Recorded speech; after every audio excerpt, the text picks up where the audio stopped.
Formal na kinasuhan ng kampo ng negosyanteng si Enrique Razon, si suspended Cavite 4th District Representative Kiko Barsaga sa Makati City. Yan na nga po, no? Kinasuhan na guys. Yari. Merong picture ni ano eh. Sino ba nag-file nun? Ay, sino ba nag-post nun? Yung picture, dinownload ko na yun. Yung talagang yung mismong negosyante nandun sa court, saan ba niya sinampa yun? Basta sa RTC, hindi ko alam saan niya sinampa, pero yun, siya mismo. Nag-iisang tao yun, pero pumunta siya, no? Talagang tutuluyan. Pwede pa kung abogado lang yung ano eh, yung gumawa eh, di ba? Hanapin natin. Pag ano kasi abogado yung gumawa, isipin mo ano lang, ginagawa lang nila yung trabaho nila, di ba? Gusto lang nilang ayun, ito, putik. Thank you very much, Sir James. Yari ka dito. Yari.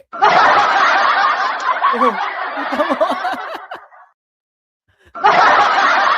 Kasi mga magsasampa ng affidavit, mga ganyan-ganyan, abogado lang. Pag ikaw pinuntahan ka ng bilyonaryo, pinag-abalahan ka niyan, tutuluyan ka niyan dire-diretso. Sa tingin mo makukuha mo sa sorry yung ganyan? Di ba?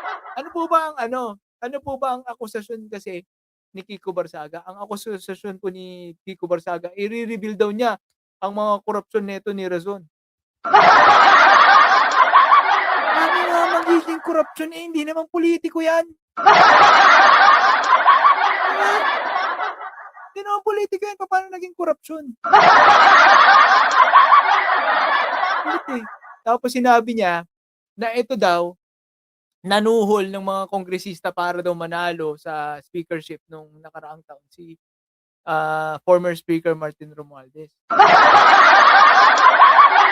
Ito, ang problema po sa naratibo ni Kiko Barsaga, wala naman pong kalaban si Speaker Martin nung yung bukas ng after election ng 2025. Yeah? After ng election 2025,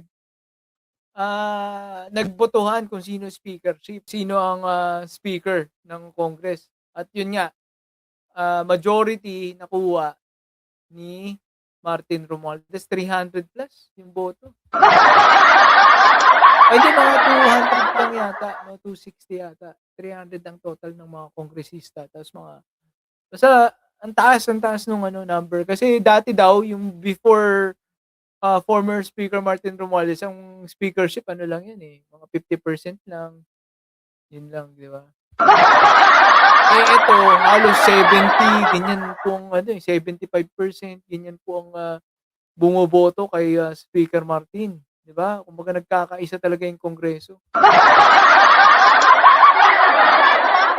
Ngayon, ang tanong, paano siya manunuhol sa 300 na congressman?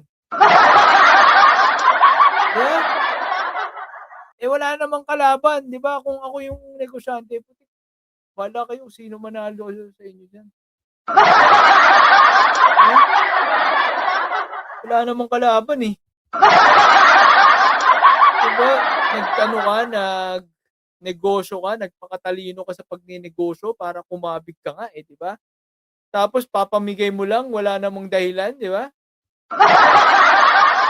May kalaban ba si former Speaker Martin? Wala naman eh. Yung mga ganung detalye, di ba? Magpapakabobo ka ba sa ganito? Magwawaldas ka ng dahil sa kabobohan, wala namang kalaban, mamimigay ka. Diba? At mo susuportahan kung wala namang kalaban, di ba? Yari ka, tutuluyan ka nito, pumunta pa mismo. Yari ka, Kiko Barsaga. Alam niyo kung ano nang ginawa ni Kiko Barsaga? Ang sabi-sabi guys, binura niya na yung post. Tingin niyo makukulong. Meron pa yung kasong inciting to sedition. Diba? Kinasuhan din siya ng alarm and scandal yata ng mga homeowners dun sa Dasmariñas.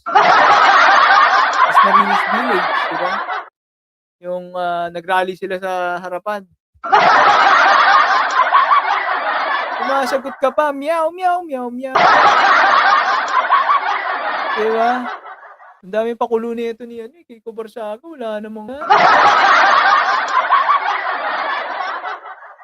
So, ayan. Yan ang proof. Ayan, oh.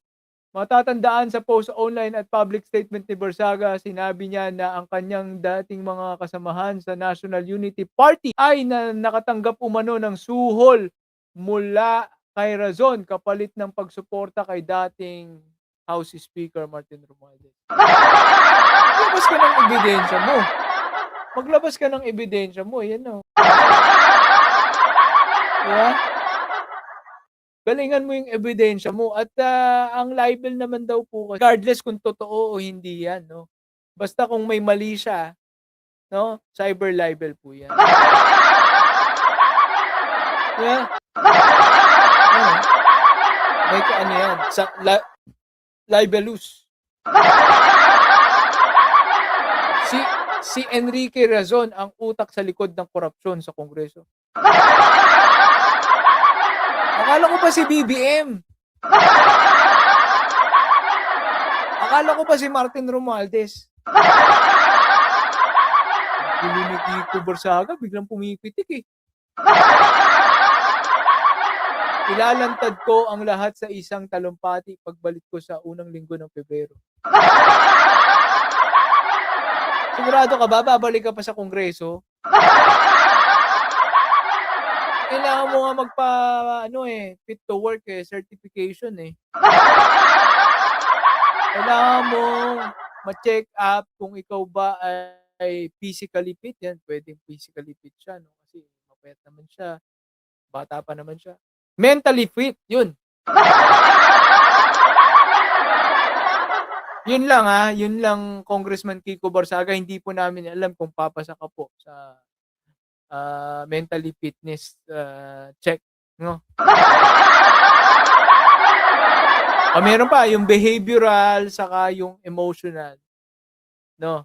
Na check up. Sa tingin nyo guys, ano ba yan? Papasa ba si Kiko Barsaga dyan sa mentally fitness? Kung fit ba siya dyan, no? Parang hindi eh. Diba? Meow, meow, meow, meow. Meow, meow, meow, meow, meow. Gandang gabi si Reza Force Farm. Let's go!